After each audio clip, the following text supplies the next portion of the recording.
Alright, you lovely people, Frank Valkyrie here. Welcome to the channel.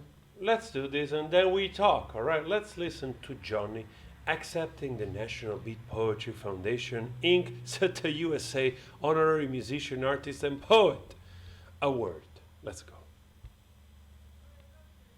Hello, hi, good evening. I can't consider myself certainly not a poet. I can't consider myself an artist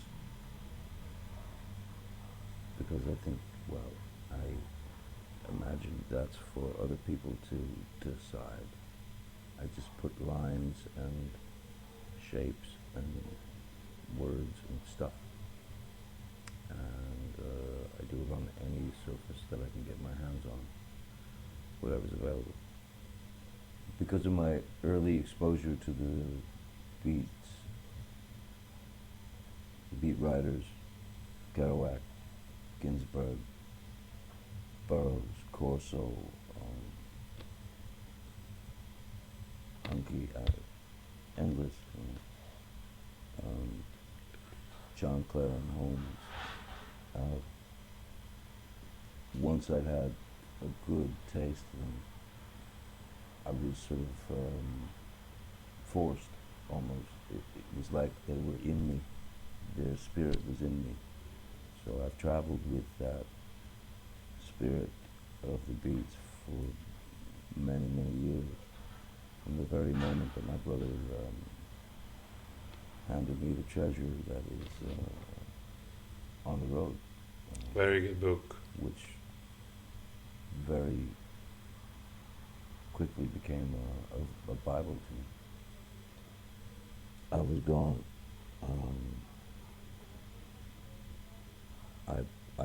I was in there hook, line, and sinker.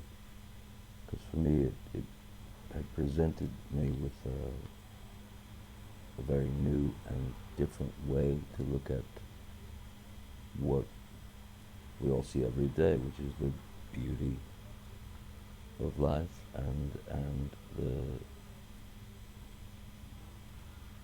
tragedy of life.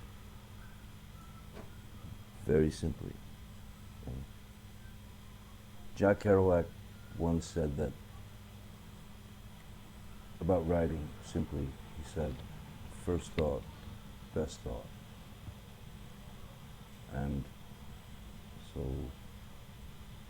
that having been kind of, drilled into my skull, that always, kind of reverberated around.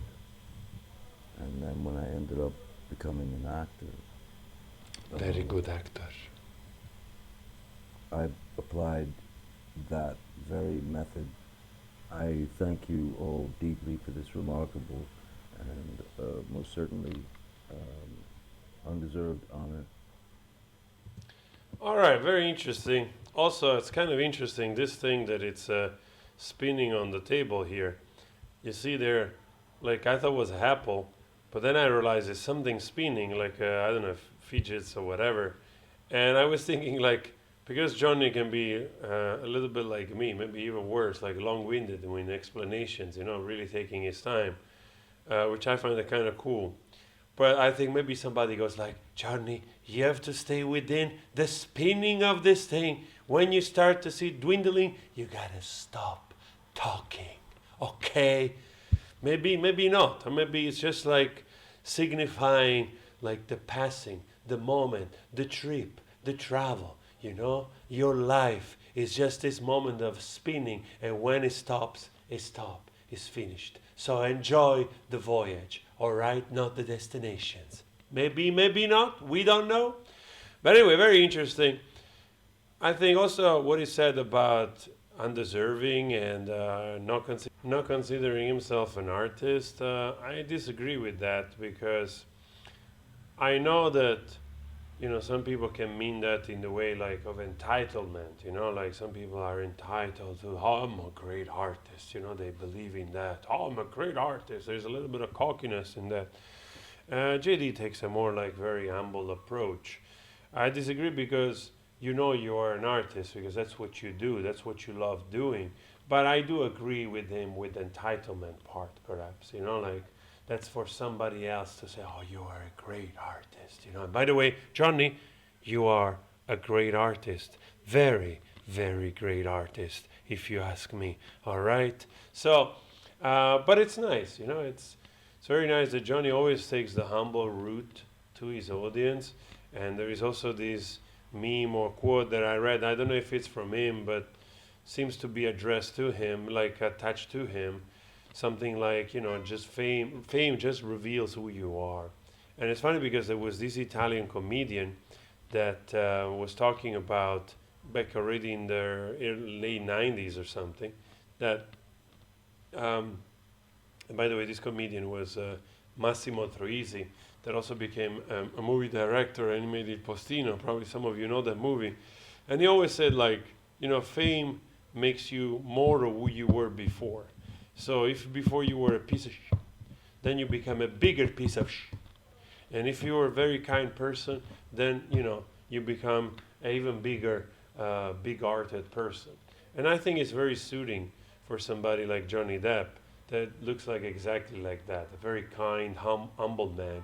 And it just looks more humble, kind-hearted right now. So it's very lovely that, you know, with all this fame, and again, ironically, he's so beloved, probably because of that, he's so beloved by his audience, his fans, and, you know, he's still like always completely shy and humble. Well, not so shy, but you know what I mean, right?